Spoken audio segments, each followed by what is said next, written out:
Magandang araw sa inyo mga par. Ayan yung nangyari sa motor ko. Nakaparada yan, bumagsak sa paradahan. Ayan, nagkaroon ng pipi. So, eto, bumili ako ng mga materyales. I-repaint ko.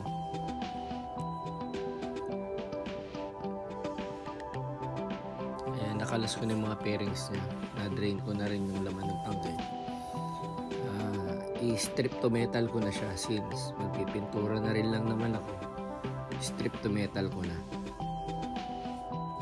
Medyo mahirap tanggalin yung pintura kasi hindi na pala original paint yun.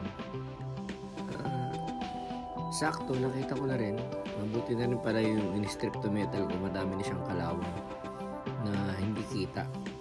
Mukhang dun sa first owner ay pinatungan na lang. Masyadong makapal yung pintura nito. Nakailang stripsol din ako nang inubos dito, pero mas maganda na yung ganun, at least napalabas natin yung original na bakal. So ito nga, kumuha lang ako ng stainless na rod, binalutan ko ng leather yung dulo, tapos pinaluan ko yung part na pipi para at least konti na lang mamasilyahan ko. Yung palo-palo, nahilot naman, pumantay siya, parang dimple na lang yung naiwan. Medyo mabusisi, pero tiis lang. Tapos ito, nag-wire brush na ako. Tinanggal ko yung mga kalawang na. Ang kalawang na actually nasa ilalim lang yan. Pero after ko mabrush, natanggal ko na sila. And then i-wash primer ko na siya para hindi na ulit kapitan ng kalawang, diba? Back to normal na bakal. Kaso nagtatrabaho talaga.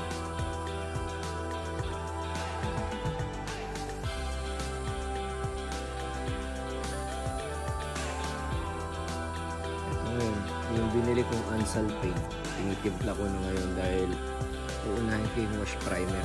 Kasi from bare metal, hindi dapat epoxy, dapat wash primer ang unang gamit bago yung epoxy primer, and then tsaka yung kulay, tsaka yung clear coat.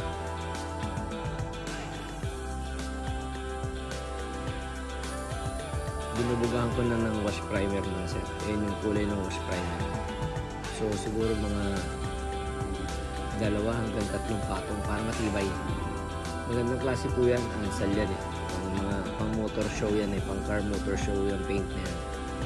So ayan na po siya ngayon. And then susunod ko na po dyan is mamasilyahan ko yung part na may dimple. Ayan. Yung mga nagkaroon ng tama sa kanya. Ito yung malungkot eh. Isa tapaload ako, medyo nag-crack. Lilihain ko siya ngayon ng 400, and after ng 400 susundin ko ng 800, and then 1,000 para magpantay ko. Ito yung belly pa na nabili ko matagal na eh, hindi ko pa siya naikakabit, so sasabay ko na siya sa repaint. Ito na siya ngayon.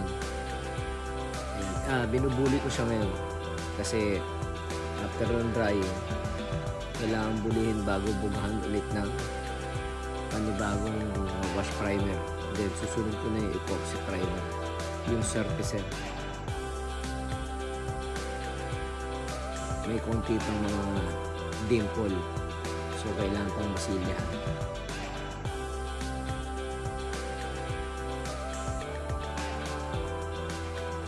Tiyaga lang talaga mga idol kung gusto nyo i-restore yung motor nyo o sasakyan nyo, nasa inyo.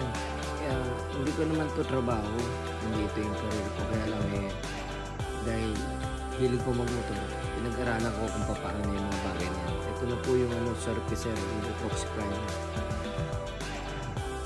Ang ginawa ko po niyan 3 patong din.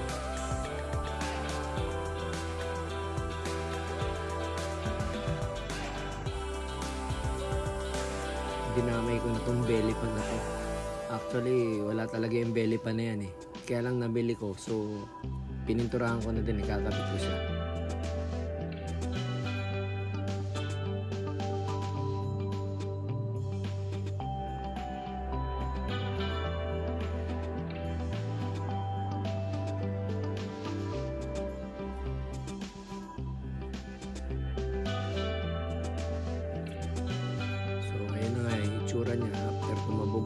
epoxy primer. 3 patong po yan.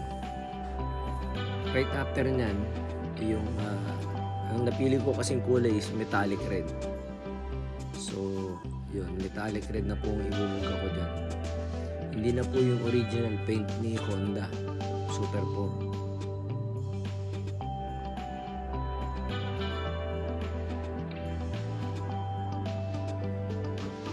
Hindi naman po ako professional na pintor ng mga automotive, kaya lang marunong po ng konti. So kaya medyo mabusisi.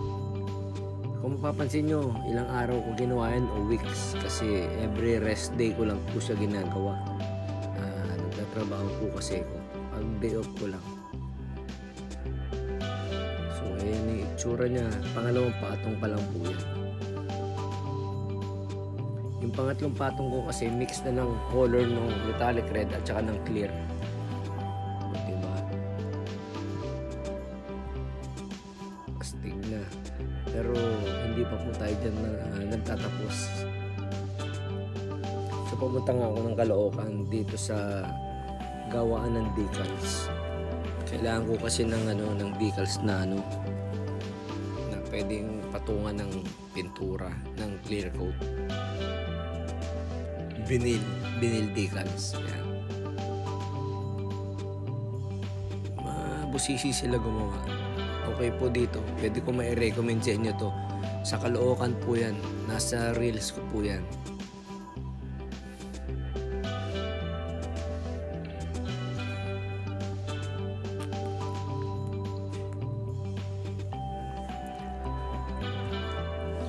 Yun lang.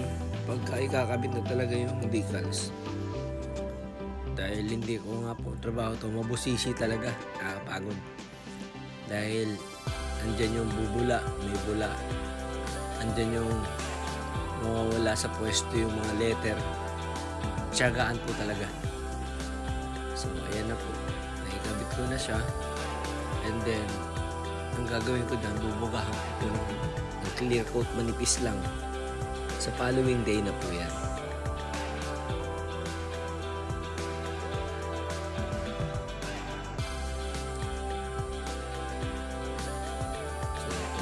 Coat. Manipis lang po muna yung unang buga ko para wag kumulo yung decals. Yan. Tapos yung second coat ng clear coat, medyo normal.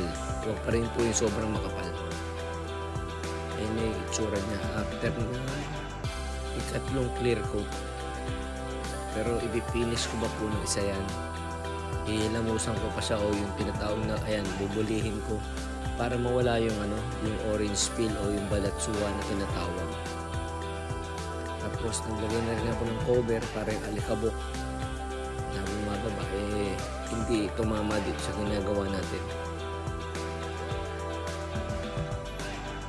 Ayan na po yung pang-apat na coat ng clear. Drying time na lang muna tayo.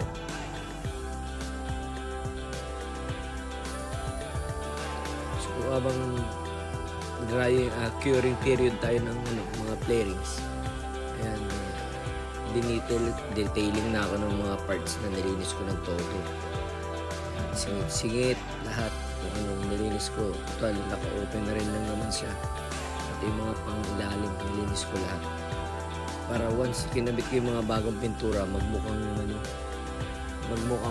maayos. Hindi naman brand new, pero maayos naman.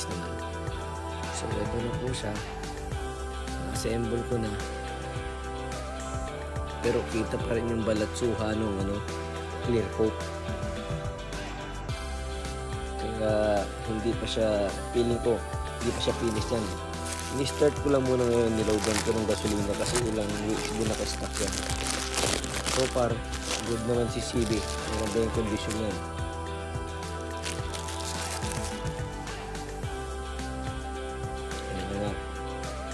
Dahil rest day ko ngayon, bubulihin ko ulit siya para matanggal yung balatsuwa. Then after, magbabapig na po ako.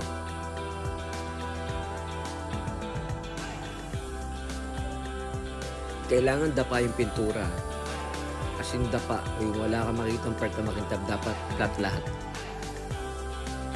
Pag ganyan na po, ayan na. So, irarabing ko na siya. Kailangan mairabing na yan. Dahil makapal naman yung clear coat, pwede natin siyang irabing ng todo para matanggal yung pinaglihaan. So, ayan. Nag-grabbing nga ako, gamit ko yung angle grinder ko na na-adjust yung speed niya. Right after ng rubbing compound, polishing compound na po. Ayan. Inabot na ako ng gabi kasi gusto ko na siyang mabuo. Guys, salamat sa panonood nyo. Kung may mga katanungan kayo, pwede kayong mag-message sa akin o comment down below, sasagutin ko kayo. Maraming salamat sa inyo. This is Moto Nilo. Once again, thank you for watching. Sana makatulong sa inyo.